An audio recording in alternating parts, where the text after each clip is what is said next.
পড়ার বিষয়ের পক্ষ থেকে বলছি, তোমরা যারা কলকাতা বিশ্ববিদ্যালয়ে পড়ছো থার্ড অর্থাৎ ফাইনাল ইয়ার, এবং তোমাদের যাদের ফিলোসফি সেকেন্ড পেপার আছে ACCBA অর্থাৎ ম্যান অ্যান্ড এনভায়রনমেন্ট, তাদের জন্য আমরা পড়ার বিষয়ের পক্ষ থেকে একটি খুব গুরুত্বপূর্ণ ভিডিও নিয়ে এসেছি। এই ভিডিওতে তোমাদের জন্য 2025 সালে যে গুরুত্বপূর্ণ philosophy second paper 6th semester Calcutta university ACCBA man and environment এর ফাইনাল সাজেশন নিয়ে এসেছি। এই প্রশ্নগুলো তোমরা যদি ভালো করে পড়ে যাও বলতে তোমরা জানো, আত্মস্থ করে যাও, তা বুঝে মুখস্থ করো, চোখ কান বুঝে মুখস্থ করো না, বুঝে মুখস্থ করে যাও, পড়ে যাও, আত্মস্থ করে যাও, তাহলে দেখবে মুখস্থ না হলেও পরীক্ষায় কিন্তু ঠিক লিখে আসতে পারবে। কাজেই চলো আমরা সাজেশনটা শুরু করি। এই সাজেশনটা শুরু করার আগে একবার মার্কস ডিভিশনটা দেখিয়ে দিই, তোমরা জানো তবু একবার দেখিয়ে দিচ্ছি। দেখো, তোমাদের যে মার্কস ডিভিশন আছে সেটা 1 নম্বরে 10টা MCQ থাকবে, অর্থাৎ 10 নম্বর। 5 নম্বরের 8টা কোশ্চেন থাকবে, তোমাকে 5টা লিখতে হবে, এবং 15 নম্বরের 3টে কোশ্চেন থাকবে, 5টা কোশ্চেন থাকবে, তোমাকে 3টে কোশ্চেন লিখতে হবে। টোটাল কিন্তু 80 নম্বরের পরীক্ষা হবে। তা চলো এবার আমরা সাজেশনটা শুরু করি। প্রথমে আমরা এই Calcutta university 6th semester philosophy second paper ACCBA এর জন্য যে 5 নম্বরের প্রশ্নগুলো রেখেছি সেগুলো দেখো। প্রকৃতির মূল্য সম্পর্কে অ্যাটফিল্ডের মতটি ব্যাখ্যা করো। 2 নম্বর, উত্তর উপনিষদ যুগে পরিবেশের প্রতি মানুষের দৃষ্টিভঙ্গি আলোচনা করো। 4 নম্বর, আর্নেসেস বর্ণিত গভীর বাস্তুতন্ত্র লৌকিক নীতিগুলি আলোচনা করো। 4 নম্বর, রবীন্দ্রনাথ ঠাকুরের পরিবেশ ভাবনা আলোচনা করো। 5 নম্বর, প্রাণীকেন্দ্রিক নৈতিক মতবাদটি সংক্ষিপ্ত আলোচনা করো। 6 নম্বর, টিকা লেখো বাস্তু সংস্থান। 7 নম্বর, পরিবেশের প্রতি জীবকেন্দ্রিক দৃষ্টিভঙ্গি আলোচনা করো। 8 নম্বর, পল টেলরকে অনুসরণ করে পরিবেশের প্রতি শ্রদ্ধার ধারণা সংক্ষেপে ব্যাখ্যা করো। 9 নম্বর, শতমূল্য কি বিষয়গত না বিষয়গত ব্যাখ্যা করো।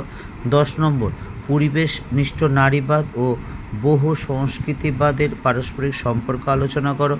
11 নম্বর, শতমূল্য সম্পর্কিত GE মুরের তত্ত্বটি সংক্ষেপে ব্যাখ্যা করো। 12 নম্বর, পল টেলরকৃত যথার্থ নৈতিক নিয়ম সংক্রান্ত নিয়মগুলি আলোচনা করো। এই হচ্ছে তোমাদের 5 নম্বরে 12টি কোশ্চেন থাকবে, তোমাদের 8টি কোশ্চেন আসবে, তার মধ্যে 5টি কোশ্চেন লিখতে হবে। এবং আমরা পড়া বিষয় পক্ষ থেকে বারবার বলি, আমাদের প্রথম এবং প্রধান টার্গেট থাকে তোমাদের যে 5 নম্বরের 5টা লিখতে হবে, সেই 5টা কোশ্চেন আগে কমন আনা, অর্থাৎ যাতে মিনিমাম 5টা কোশ্চেন কমন আসে। এবং মিনিমাম 5টা যদি প্রশ্ন কমন আনতে যায়, তোমাকে কিন্তু প্রথম 10টা কোশ্চেন একটু খুব ভালো করে পড়ো, তাহলে কিন্তু আশা করি তুমি 5টা কেন বেশি প্রশ্ন কিন্তু কমন পাবে। তা চলো এবার আমরা 15 নম্বরে যে সাজেশনটা আছে শুরু করি। এবার দেখো 15 নম্বরে যে কোশ্চেনগুলো আছে দেখতে পাচ্ছ, দুটো স্টারগুলো অবশ্যই খুব ভালো করে আত্মস্থ করে পড়বে, এবং যদি সবচেয়ে ভালো লিখে যদি প্র্যাকটিস করো তাহলে দেখবে শুধু তোমরা পাসই করবে না, তোমরা অবশ্যই খুব ভালো নাম্বার পাবে। বিগত বছর আমরা সাজেশন দিয়েছিলাম, কী পরিমাণ সেই সাজেশন কমন এসেছিল তোমরা দেখো, বা আমরা 6 সেমিস্টারে ছাড়া 5th বলো, 4 বলো, 3 বলো, 2 বলো, 1 বলো, বা যে সাজেশনগুলো দিয়েছি কী পরিমাণ কমন এসেছে সেটা একবার দেখে নিও। যদি দেখে মনে হয় যে চ্যানেলটি পড়ার বিষয় চ্যানেলটি তোমাদের ভালো লাগছে বা উপকার হতে পারে, তাহলে অবশ্যই চ্যানেলটি লাইক করো বা সাবস্ক্রাইব করো বা বেল আইকন টিপে রাখো। আরেকটা কথা, তোমাদের আমরা একাধিকবার বলেছি, আমার এই চ্যানেলটা কিন্তু আমার নয়, এককভাবে আমার নয়, আমরা 14 জন এর পেছনে আছে আমি ছাড়াও, যারা আমাকে প্রত্যক্ষ পরোক্ষভাবে সর্বতভাবে সবসময় সব রকমভাবে সাহায্য করে। কাজেই তাদের মধ্যে একজন কেরিয়ার কাউন্সিলরও আছেন যিনি 38 বছর অভিজ্ঞতা সম্পন্ন। তোমরা 6 সেমিস্টার দিচ্ছ, অর্থাৎ গ্র্যাজুয়েশন কমপ্লিটেড দোরগোড়ায় চলে এসেছো। গ্র্যাজুয়েশন করার পর কী নিয়ে পড়লে কি হতে পারে না হতে পারে এই সংক্রান্ত তোমাদের যদি কিছু জানার ইচ্ছা থাকে, তাহলে অর্থাৎ কেরিয়ার কাউন্সিলিং আমাদের সবচেয়ে অভিজ্ঞতা সম্পন্ন, প্রায় 37-38 বছর অভিজ্ঞতা সম্পন্ন কেরিয়ার কাউন্সিলর, এছাড়া আরও 2 জন আছেন। তাদের জ্ঞান ভাণ্ডার থেকে যদি তোমাদের আমরা কিছু হলেও সাহায্য করতে পারি, সেটাই কিন্তু আমাদের কাছে অনেক। কাজে তোমাদের যদি কিছু জানার হয় আমাকে ডিসক্রিপশন বক্সে জানিও। অবশ্যই তোমাদের সমস্যার 100% না হলেও কিন্তু 99.99% অবশ্যই সমাধান করতে পারবো, এইটুকু বিশ্বাস নিজেদের উপর আমাদের আছে। তাই চলো আর কথা না বাড়িয়ে পুরো নাম্বারগুলো শুরু করি। দেখো প্রথম প্রশ্নটা, পরিবেশনিষ্ঠ নারীবাদ বলতে কী বোঝে? এই প্রসঙ্গে দ্বৈত ভাবনা তাৎপর্য ব্যাখ্যা করো।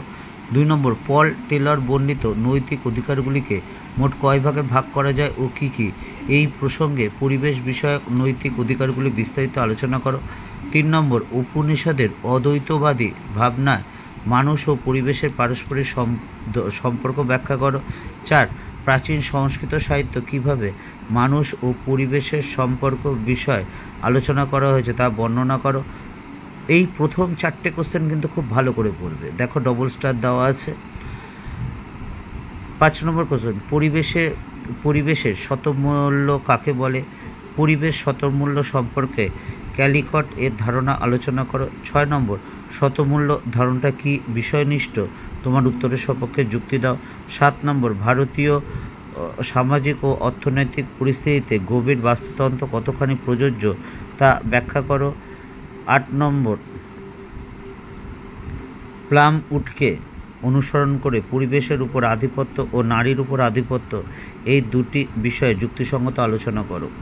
পরের বিষয় পক্ষ থেকে এতটুকুই। যেই প্রশ্নগুলো তোমরা অবশ্যই খুব ভালো করে দেখো, তাহলে অবশ্যই তোমরা কিন্তু কমন পাবে। অর্থাৎ প্রথম যে বললাম 15 নম্বরের 3টি টার্গেট এবং 5 নম্বরের 5টি প্রাথমিক টার্গেট। শুধু তাই না, এই সাজেশানগুলো যদি তোমরা পড়ে যাও তাহলে অবশ্যই কমন পাবে। এছাড়া আমরা যে সাজেশানগুলো দিয়ে দিচ্ছি সেই সাজেশানগুলোরও যথাসম্ভব উত্তর দিয়ে দেব। যথাসম্ভব বললাম কেন? কারণ আগের বার 1-2টো উত্তর দিতে পারিনি কোনো বিষয় যেগুলো আমরা নোট দিয়ে থাকি। কাজে এর জন্যই যথাসম্ভব দিয়ে থাকি, এবং নোট দিয়ে থাকি মানে শুধু নোটটা দিয়ে দিই না বা রিডিং পড়ে দিই না, আমরা বুঝিয়ে দেওয়া মানে বুঝিয়ে দেওয়া। যেমন ক্লাস লেকচার হয়, আমরা কিন্তু সেইভাবে বুঝিয়ে দেবো। কারণ আমরা পড়ার বিষয় পক্ষ থেকে আমার ব্যক্তিগতভাবে বুঝতে পেরেছি, নিজের দীর্ঘ 23-24 বছর শিক্ষকতার অভিজ্ঞতা থেকে যদি তুমি জিনিসটা বুঝতে পারো, অর্থাৎ জিনিসটা যদি আত্মস্থ করো, তাহলে কিন্তু পরীক্ষায় অবশ্যই তুমি লিখে আসতে পারবে। আর যদি সব ঠিকঠাক লিখে আসতে পারো তাহলে কিন্তু তোমরা শুধু পাসই করবে না, অবশ্যই খুব ভালো রেজাল্ট করবে। তার জন্য অবশ্যই কিন্তু একটু পড়াশোনা করতে হবে, একটু পরিশ্রম করতে হবে। কারণ বিনা পরিশ্রমে কিন্তু কোনো মহৎ ভালো উদ্দেশ্য বা সৎ উদ্দেশ্য বাস্তবায়িত হতে পারে খুবই অসুবিধা হয় না বললেই চলে। কাজেই তোমরা খুবই পরিশ্রমী, একটু পড়াশোনা করো, তাহলে দেখবে তোমরা সব পারবে। পড়া বিষয়ের পক্ষ থেকে অগ্রিম শুভেচ্ছা রইল তোমাদের। সকলে ভালোভাবে গ্র্যাজুয়েশন পাস করে জীবনে আনন্দ সুখের হয়ে উঠুক, এই আমার পড়া বিষয়ের পক্ষ থেকে আমাদের কামনা।